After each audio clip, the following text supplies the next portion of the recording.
Welcome to Albion TV presents the AO Daily Show, your source of real news in an unreal world, keeping you up to date on the latest news, events, and the great community of Albion Online. Today is Wednesday, the 8th of July, 2020, and I am your host, Shozen, and joining me today, as always, Bogul.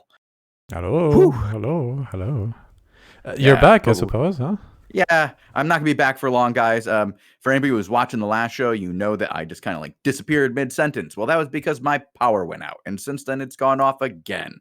So I'm hoping that I'll be able to make it through this intro and set you up with a great interview with Sceid, the GM of Nemesis and leader of the Arch X Alliance, the hand-holding buddies of Arch Prime, also known as Arch.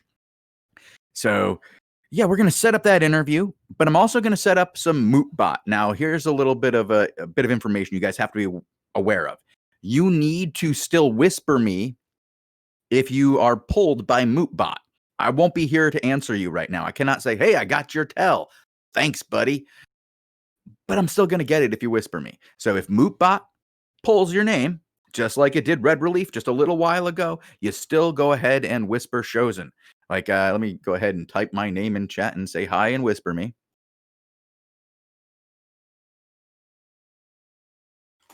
See that? Hi, whisper me if you won, the Shozen one. Now, do that and you will get your prize later in the week. I can't do it now because, like I said, thunderstorm, power going out, don't want to fry the PC. So, without further ado, Bogul, we should probably start that interview. All right, enjoy everybody while I try to figure out how to spell that guild name. The Great Traveler, you won on Saturday, like just a few days ago. I have not sent out those codes from Saturday. You will get them. Not right now because I'm turning up my computer. Again, power going out. Don't want to have my computer on. Shozen, We'll send you those codes. Interview. Gotta go. I got interview. All right, enjoy, guys. Welcome to another episode of the Albion TV interview series. I am joined by Sceid, the GM of Nemesis and leader of the Arch X Alliance. Today we're going to talk a bit about Arch in general, a little bit about where he started, and I don't know, where Arch is going in the near future. So without further ado, Sceid, why don't you tell me a little bit about where you started and who you are here in the world of Albion? All right, so as far as MMOs go, I pretty much started on Warcraft. The first MMO. Started the first original MMO, in my opinion. That led to a desire to lead eventually. You know, as you grow and you see things and you notice how to play the game and involve with the community a little bit, you start to try to lead. So I had been doing that for the past 8 years consecutively before I quit Warcraft, playing for around 10, including some beta play. Mm-hmm. And in every MMO since then, you know, I've had a desire to lead and a desire to achieve whatever top tier there is to the game, no matter where I'm at in the game. So, and I feel I've accomplished that mission in every game, including Albion, I've played so far. Well, that's pretty good. And when did you start here in Albion? What was your start? What got you to switch from World of Warcraft to a more competitive kind of game? Because they're very different. I believe WoW is one of those... like you get into lines and you go on the rides and then you go for the ride. Right. And when the ride is over, you get to get back in the line and go on another ride. Here, right. So I had just always fight the focused people on in line. Exactly, right. So I had always focused on the PvP content in WoW, you know? Okay. There's a clip of, admittedly, knowing that it's wrong now, of people hitting a funeral.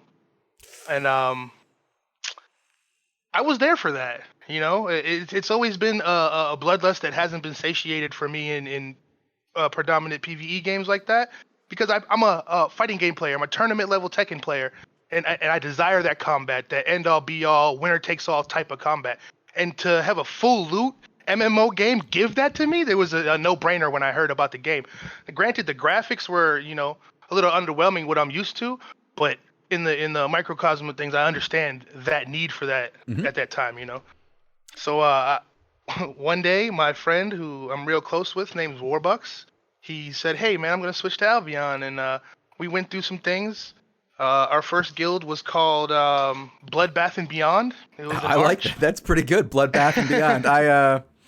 I I like that. That's great. It's fantastic. And we actually got scammed in that guild and learned the hard way that it was going to be a hardcore environment from here on out. It's a hardcore world out there. Oh yeah. We lost almost a bill worth of stuff, like actually invested gold into the game.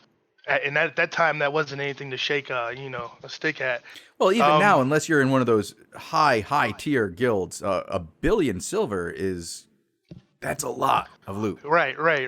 And one of us had got a settlement, not me, but recently, and decided to play it and invest into this game because we thought it was going to be the future. And to be honest, I'm glad it happened because my mentality shifted when we had got robbed or whatever, and I realized that you just can't trust everybody in the sandbox. I was not afforded the EVE experience, the EVE Online experience, so this is a whole new playing field to me. So we had to, we decided to create Nemesis after that. I was not the GM at the time. My friend Warbucks was.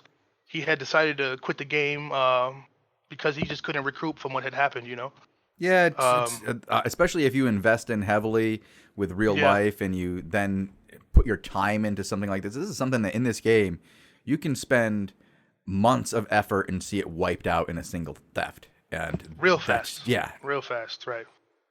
So again, it's made me more cautious now that I've become the GM of Nemesis. We didn't start off as a small group of people that I didn't want to leave behind, I'm not just going to abandon the people who are in the guild. So we stayed that way for, I believe, season 6. Season 7, I started to amass a force. I started shot calling myself. I amassed a 52-0 spree in the Days of Torrid.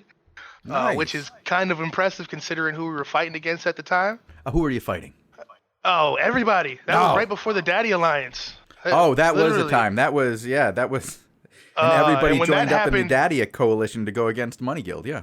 Yeah, and then when Daddy and Money Guild, Daddy of the Alliance and Money Guild started fighting, we kind of took some losses because that was the hot zone. That area was literally where everybody was fighting at. I feel like there's a really missed opportunity here by Warbucks to have gotten into that alliance. Oh, yeah. Yeah, because there was a time we would have even been in Money Guilds, if things had worked out better. Yeah. It was a great time for the game, I'll tell you that. And it really boosted my confidence and to step forward in a role of a real leader, started to evolve Nemesis. And that was during so where were you on that battle? Where was I on that? Yeah, with Arch. We were with Arch. Okay. And then whoever had decided, whatever day it was, when whoever needed our help, we would come because we want content. That's what I think a lot of people don't understand about Arch is that we're here because we're guaranteed content. Mm-hmm. People are going to come at us because of our overall perception to the community. Mm-hmm. So it's at least once a season you're going to see a big fight, huge big fight over the course of 2-3 weeks. Okay, because that was during for Arch during that time. That was the Archganistan time, correct? That was when you guys held a large section of the continent north of Cumbria. And it wasn't too large, but it was enough for us, and that's more than we ever asked for. Well, you guys. With your location though, you were able to go into Cumbria and into Mercia, and so even though you weren't in what was considered the prime location in the world, you were able to get prime battles against. You were attacked by June, you were attacked by Money Guild, you were attacked by Blue Army. Everybody went into the Archganistan area up there to try to get content, and they would fight there for extended, like you said, a couple of days at a time, up to a week for some of these wars. I know that Money Guild made a solid push before the Daddy Alliance came in. You had Aggressor come through and kind of help you guys out a bit, I would say, putting out a border between you and BA for a while. Yeah, they weren't direct allies, but they had done that. Yeah, it was not direct allies, but there was there were things that Arch was good at, and there were things Arch wasn't good at. Showing up on the field of battle as 400 dudes and playing your heart out and making sure that the battle never ended, Arch was fantastic at. But at that time, I don't think you guys had any 5v5 capabilities to speak of, and that was the way territory was taken.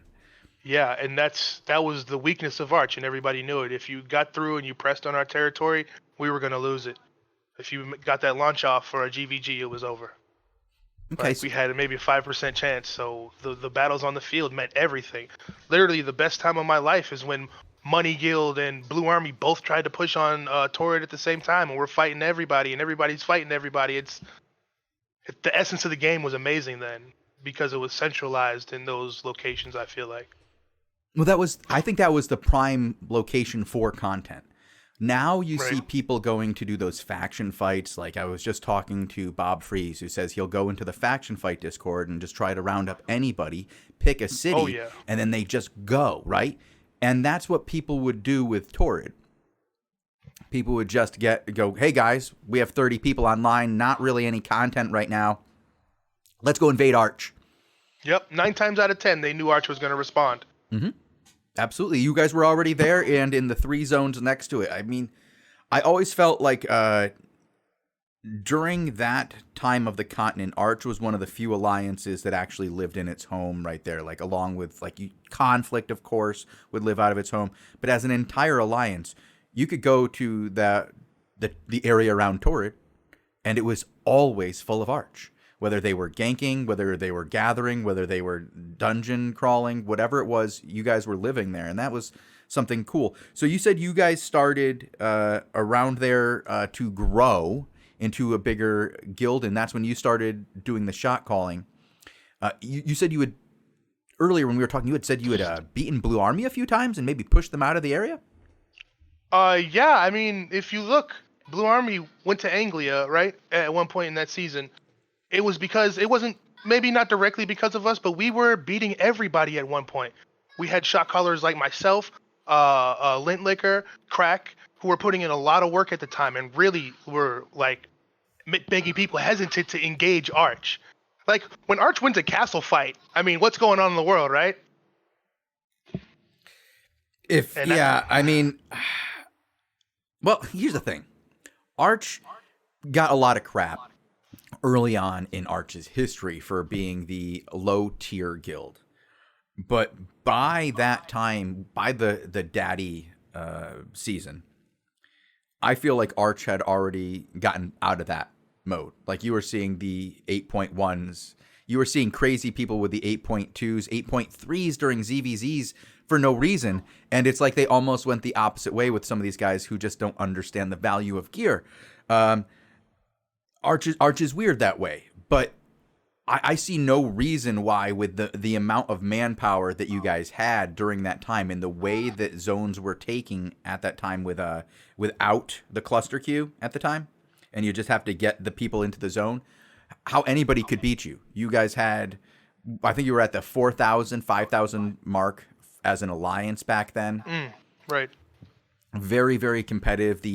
That didn't put you so much ahead of everybody else because like there was, a couple, 3, 5 alliances at the time. Daddy and Oops, I believe it was Oops at the time, or Upset. No, it was Upset at the time. Yep, Upset, yes. And they were both in the 3K range. That after Squawk completely joined Daddy and bumped up their numbers. What most people don't understand about those numbers is those 3,000 or 3,000 people who are going to fight. Our 5,000 are 500 who are going to fight.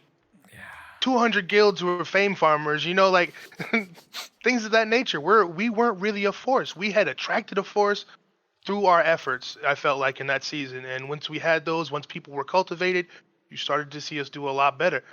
It's not that everybody in Arch is trash, We there's a couple of us who are solid players. There's, like I'd say, a good 30% of all of Arch currently right now are good players, and that's of 11,000 people. That might even be generous, But those people who show up to fight are there every night. Those people who want this content understand how to move in ZVZs and will clap you if you're not careful. It's and those are the people that we structure ourselves around pretty much. We don't mind carrying people.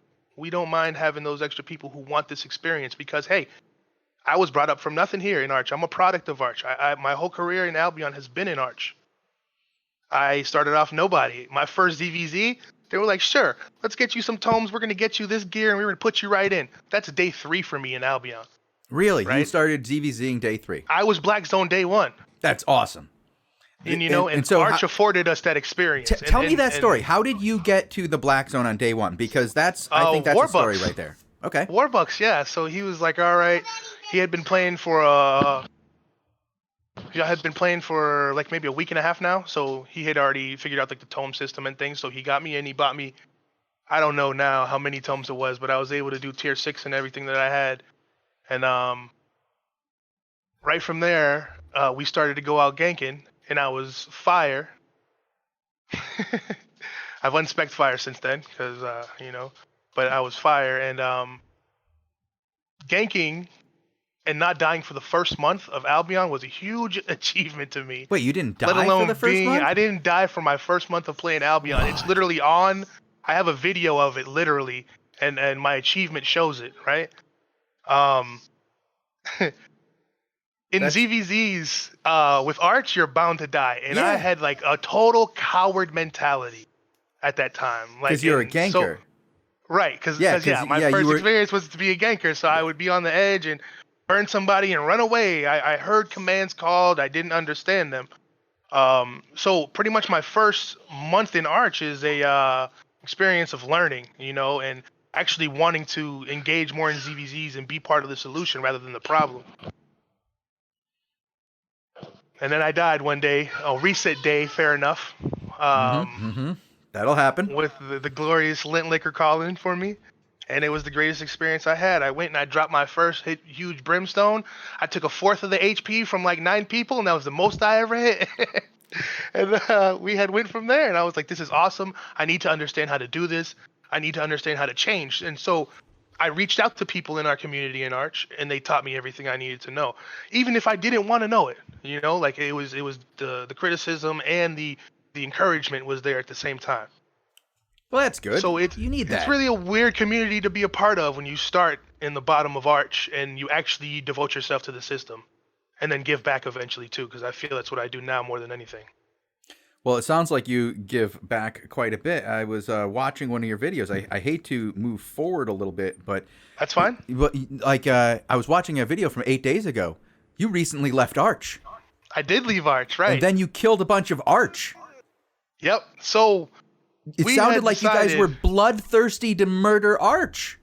We love to joke around and we love to have memes, right? And this is one of the things that we had been talking about in general chat, that when we leave Arch, we're going to kill at least 3 or 4 Arch just because of all the people that don't push in ZVZs or the combat looters. And we caught a couple of them in between the transition to me trying to figure out the name of the new alliance and such.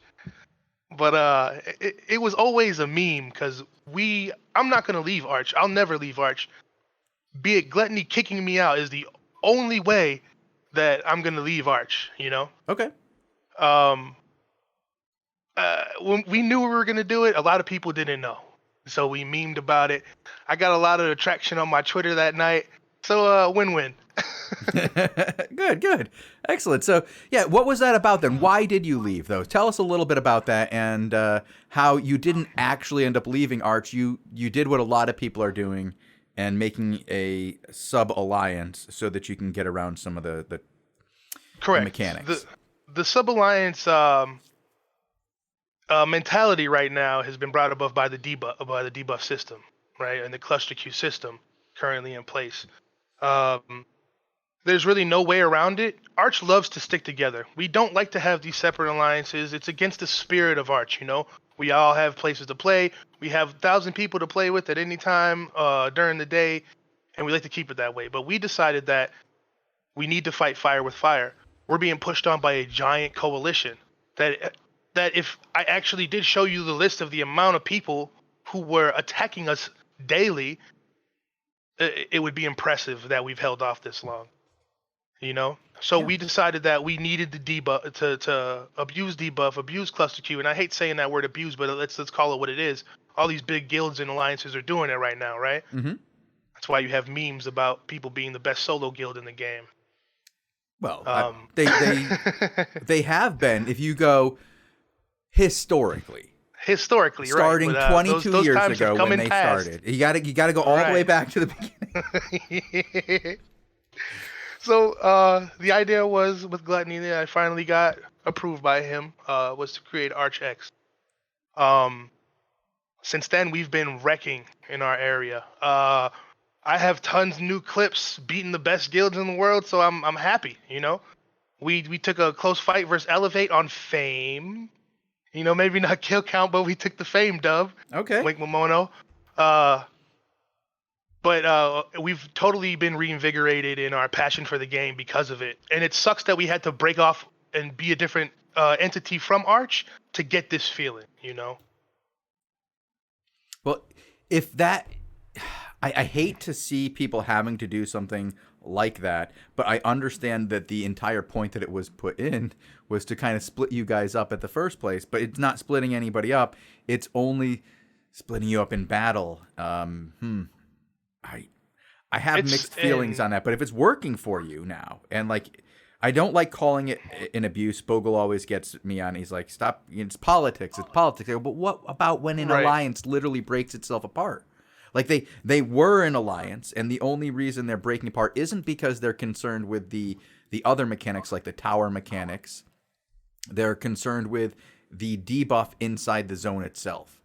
And that's where I understand that just to be competitive in that level now, because every one of those guilds that you're facing is its own separate alliance at this point. Maybe not. I mean, you do have like PoE, which now does consist of 2 legit guilds in Sun and Crimson Imperium Reborn and their alts.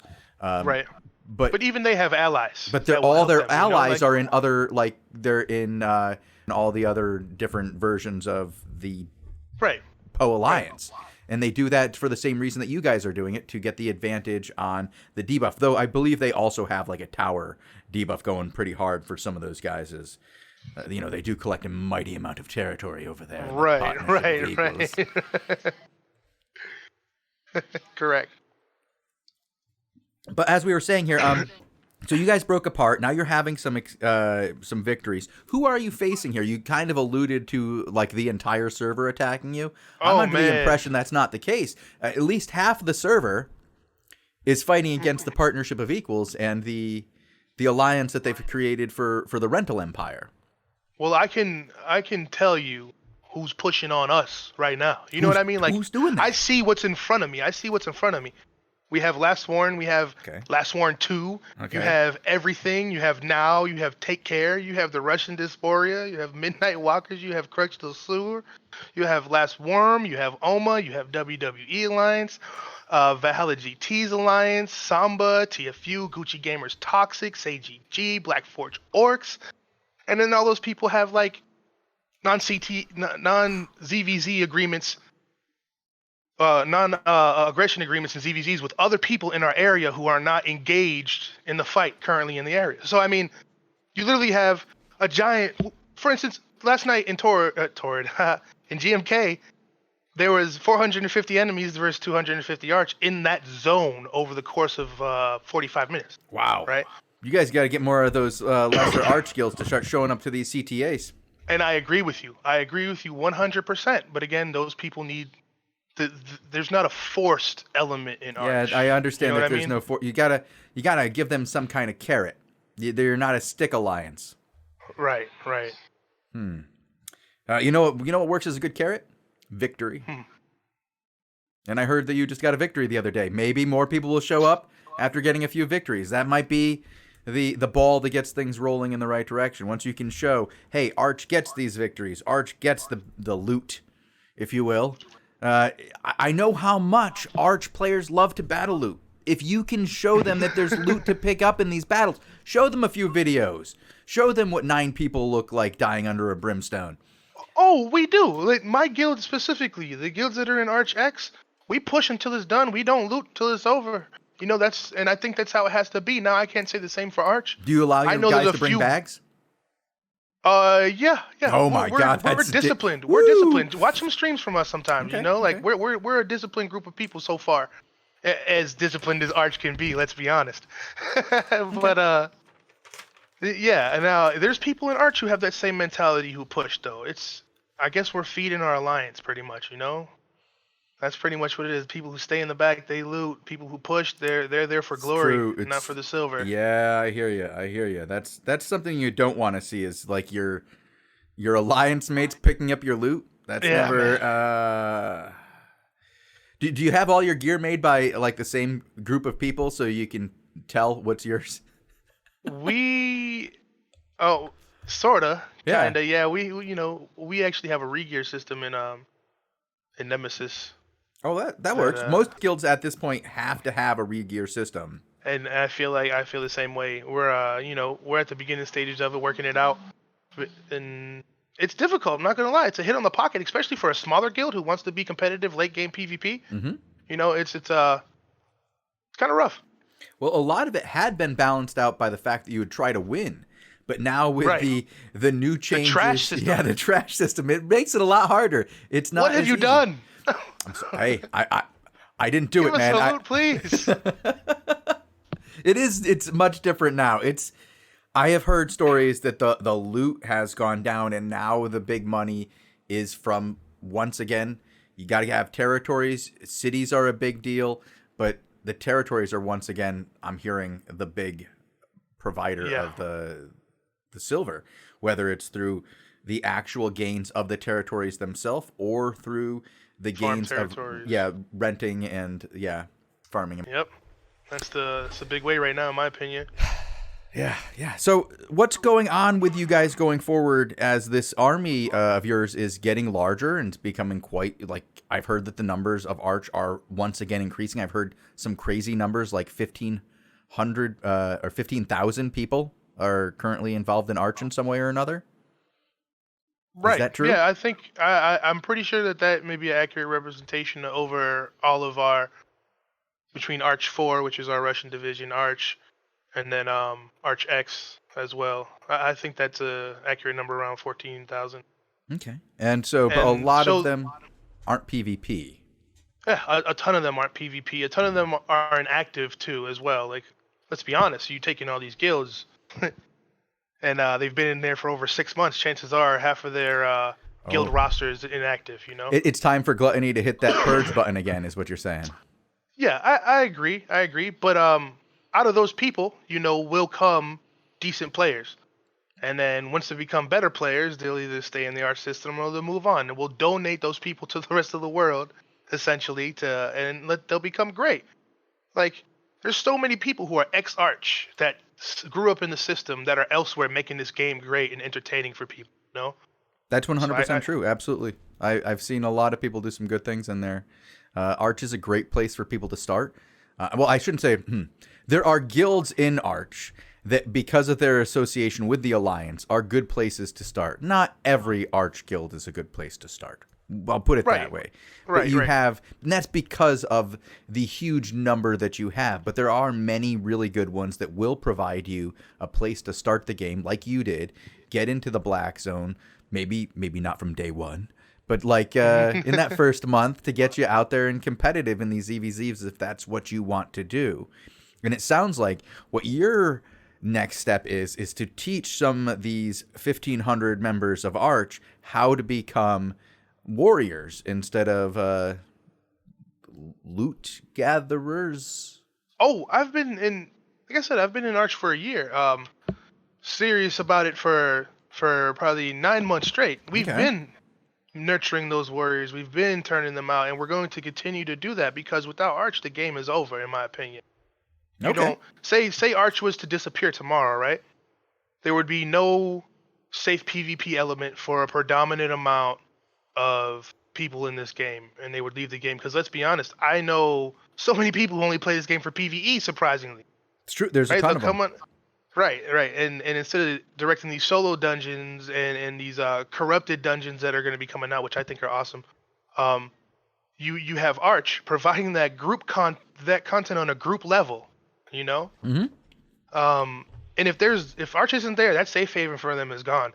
There's no me, there's no person who comes into the black zone first week of their gameplay gets to instantly see the PvE element or PvP element and fall in love with both. I see that in, let's say, smaller guilds, right?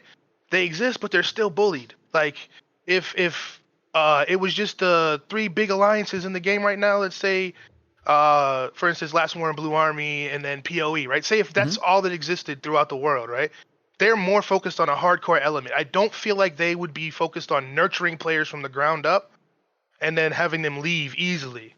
You No, know, there's not many of them. There are a few out there. You do have like your Bacons, your newbie alliances, but you're shout out to them. I love both of those alliances, and I've worked with them often in the past. but you make a good point there. They share the arch spirit. You Yeah, know, I was gonna say somebody has a job to do. They do have know? that same spirit, but you made a good point there when you said that even with these smaller guilds that try to do the same thing, though, they get bullied out often. And I would say that both Bacon and newbies both have experienced that in the past, where both have been bullied by larger entities and had to either come to Arch or group together or find other members of other communities to help them out. But Arch doesn't always have to do that. And that is like the luxury of being an Arch. You can just go, nah, we'll take care of ourselves because there's enough of us. Right. And you hope that you can get like enough brave warriors to bind together and go, praise be, we'll die for the cause. It's the only place where you get the casual to top tier content gambit. You know, like. That's the difference between you and those other two guilds for sure. They don't have the top tier as well secured as Arch does. Correct. And like I said, I feel without Arch, even those two entities would be bullied into oblivion, you know?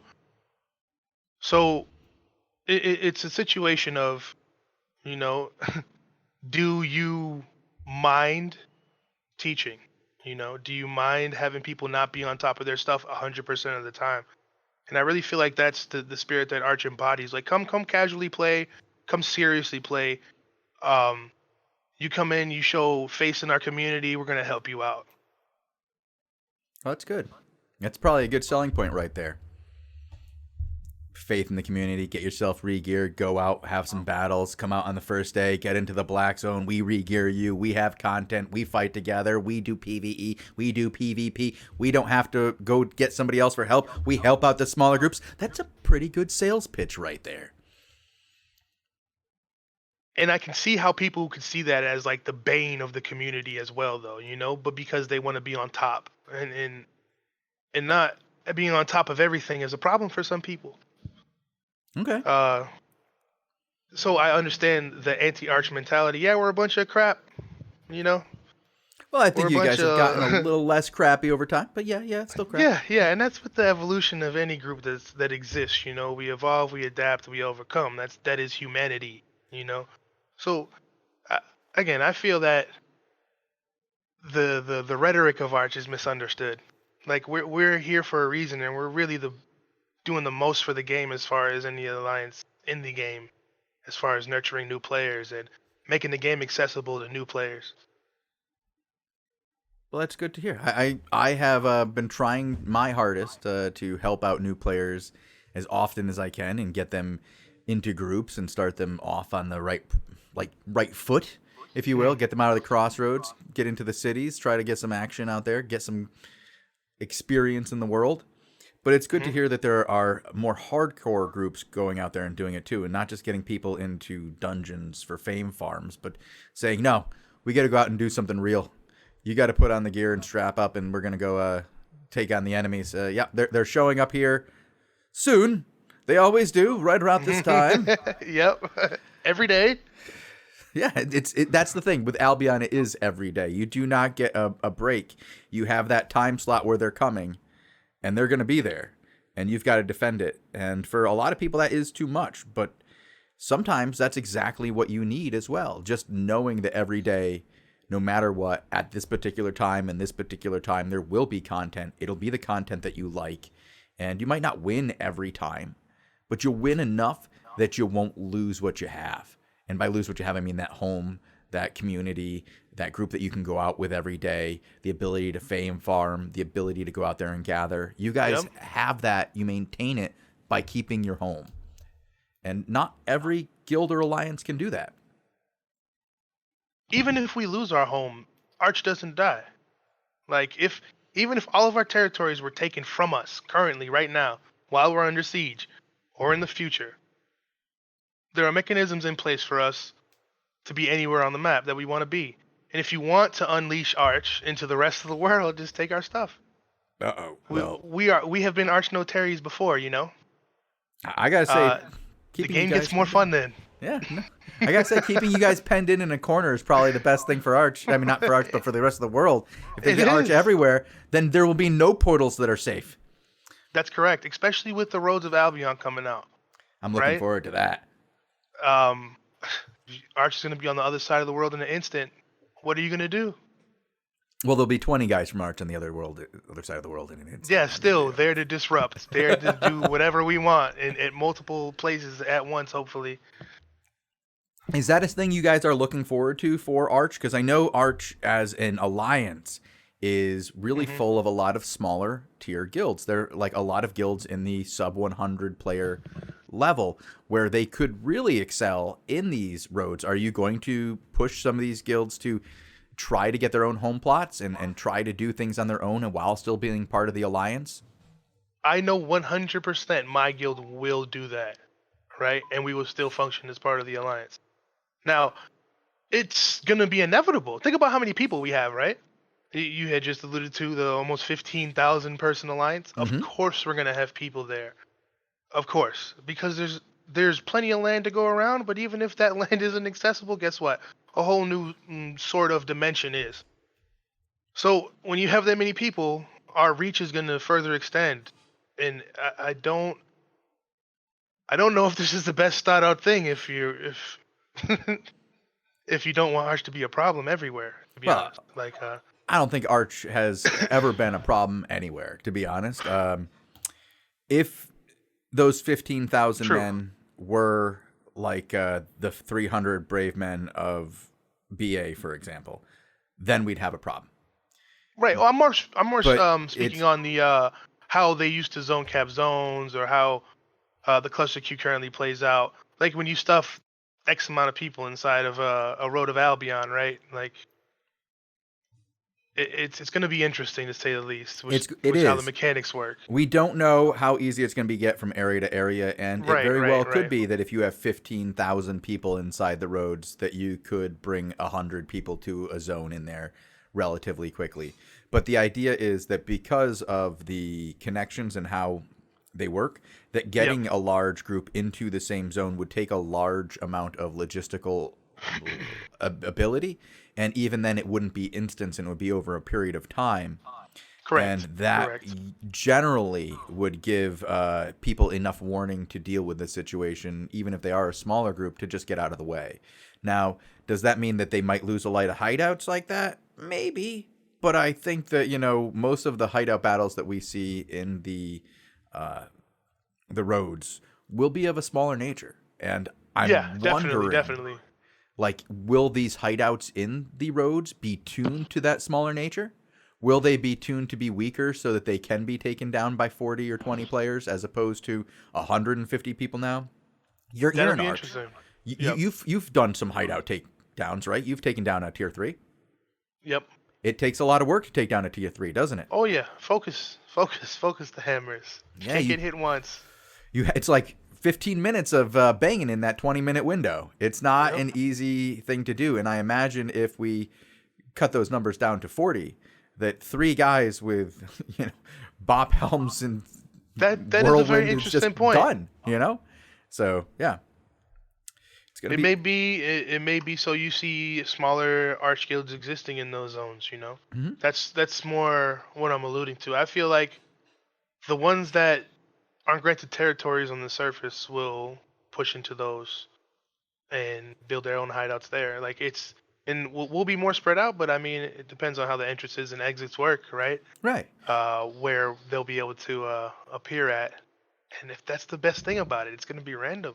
Well, from what I understand, it will be the idea that if you want to choose like a city-ish to fight out of, you can kind of pick an area inside the roads that its portals will come out around that city, not in any specific area, of course, but around it, not like so that you can choose to still have a home city. It might take you a different path every day to get there, but within 3-4 jumps, you'll get over near that city. That's where I think we'll see some interesting gameplay where people, are choosing their homes and trying to do the bounce out of their territory, go to the city, find the local area that they need to go to get to that other person's hideout, and you'll see that kind of thing. And it's going to be smaller than what we're seeing now, which I think is awesome for a lot of guilds in Arch, but I think it'll still be regular and constant because people want to fight over stuff. Yeah, I know. And that's exactly my point. Like, these smaller guilds who aren't used to defending themselves because they have their Arch presence as well will have to man up, so to speak. You know, because of the lower... Yeah, you might be able to get 20 count. people over there, but like you won't be able to get 40 people because the window will close and it'll be closed for an hour. You might have found that perfect portal to get there. You might have the exact like logistical map that you send all your guild out to portals all day long and they create the map for you, and then you have the perfect API to present it to you, and you know how many different zones you got to run through. But yeah, you can get 20 there, but like that next 20 is going to be tough. Like you might have to take an extra 3 jumps, or you might have to wait an hour or 2, or who knows. So I think there'll be... Assuming you're the only ones in there, too. Right. And it's just going to be harder to get to the defend and attack in numbers. Getting there in a single group, I think, will not be that hard. But getting there in multiple groups together to meet there at the same time and team up on people... Oh, I agree. Looking forward to that. I agree. That's the aspect that interests me the most about them so far. Is there so we've been talking about the roads for a bit, and we talked about what you guys have been up to in the past. We alluded to who your enemies are. Do you want to talk about any of your immediate plans right now as Arch before we do some shout outs?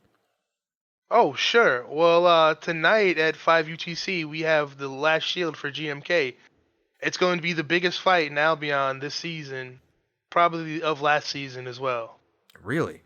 Yes. Like I said, 595 people in total last night. We're going for numbers tonight. All right. Well, that is a little bit past my bedtime. Right. So I might not be able to make that one. But I wish you guys all the luck in the world, and I hope you have an amazing battle. You guys going to be recording that anywhere? Yeah. I have guys who record everything. All right. And do you guys stream your battles as well? Is there anybody you want to shout out as like a Twitch streamer? Go, this is our main art streamer. You got to watch this guy between the hours of 0 and 5 UTC every day. He needs subs and likes. We actually don't have anybody like that since Lint left. I have guys in my guild who stream independently, including me at Zero Alucard. J Boom 1 has been going ham. He's one of our big clappers in my guild. He streams almost all the content. And JQC, he also streams all of our content. JQC, yep. Yeah, he's actually my right hand. He does a lot of work for the guild, man. I really appreciate him. As far as streamers, that's all I got. Well, that's not too bad. That's not too bad. Having 3 good streamers seems like you have something going on. You know, do work. Yeah. I also stream on Facebook. Oh, does that work? Oh yeah, man. Yeah, especially if you want views on your the videos that you get. You know, it's easier because you can direct them at groups. Oh. I think it's a slept-on medium, to be honest. You know what? Maybe I'll take a look at that. I'm writing it down. That's why I'm quiet, guys. Yeah, follow through. So before we do go, is there anything else you'd like to talk about? Any interesting stories, or do you want to just do some shout-outs to your favorite members of Arch? I love almost everybody in Arch. That's the thing. Like Glut has been such a huge influence in my Albion career so far. So big shout outs to him. Shout outs to everybody in AC, man. Everybody in Nemesis. Everybody that's been here with me for this whole crazy ride that is Albion Online. I appreciate you. Excellent. Awesome. All right. Well, then on that note, I think we'll let you go. And I look forward to seeing you on the field of battle. We're going to be doing some more Arch coverage in the near future. We understand that they're in the middle of a war. And when there's a war going on, we try to cover it. It's been an amazing war. Like I said, content filled, just 3-4 weeks. We're just freshly getting out of a war. I would want to be no other place than Arch for this for this glorious occasion. Well, thank you very much, Sceid, for joining us here on Albion TV. We very much look forward to seeing you guys continue being Arch and excelling at what you do, which is win the N+1 gameplay. and provide a fun place for everybody and then other people as well to have a good time.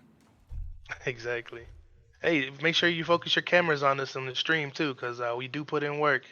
We will. No, like I said, man, all you have to do is, for anybody out there who watches during the 18 UTC time slot, if you're out there ZVZ and you're like, nobody ever covers me, whisper me, the Shozen one, while you're fighting. I'll send a camera over. We'll watch it. And if we don't have another fight going on at that exact time, we will bop over and definitely show it, give you guys some coverage, and then 15 minutes after you're dead, you guys can go watch it. That's right. Awesome. All right. Thank you very much, and see you next time. Thanks for having me, bro.